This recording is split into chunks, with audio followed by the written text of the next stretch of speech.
आपल्या जवळच असलेला आंबेगाव तालुक्यात नंबरवाडी येथे एक 14 ऑगस्ट रोजी अंगणवाडी का सेविका यांनी एक व्हिडिओ पोस्ट केला होता. त्यात त्यांचं म्हणणं असं होतं की अंगणवाडीला जो पोषण आहार येतो किंवा कडधान्य येतात ते 9 ते 10 शिट्ट्या घेऊनही शिजत नाही. तर त्यांचं म्हणणं असं होतं की 9 ते 10 शिट्ट्या घेऊनही जर पोषण आहार शिजत नाही तर त्यांनी होणारा त्रास हा आपल्या 3 ते 6 वर्षाच्या लहान मुलांनाच होतो.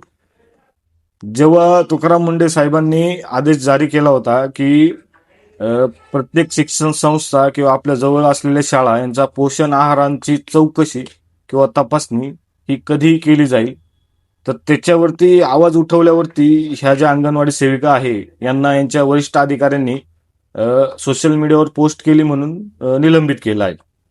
याच्यावर बोलायचं असं आहे की सगळेच सरकारी कर्मचारी हे सारखेच नसतात. काही जण खरंच जर चुकीच्या गोष्टीविरुद्ध आवाज उठवत असेल आणि त्यांनाही जर निलंबित करायचं असेल तर एखादा सरकारी कर्मचारी आहे त्याच्या जर डोळ्यादेखत सगळं होतंय तरी तो आवाज उठवणार नाही. याचं कारण असं आहे का त्याला त्याच्या नोकरीवर धोका दिसतो. धन्यवाद.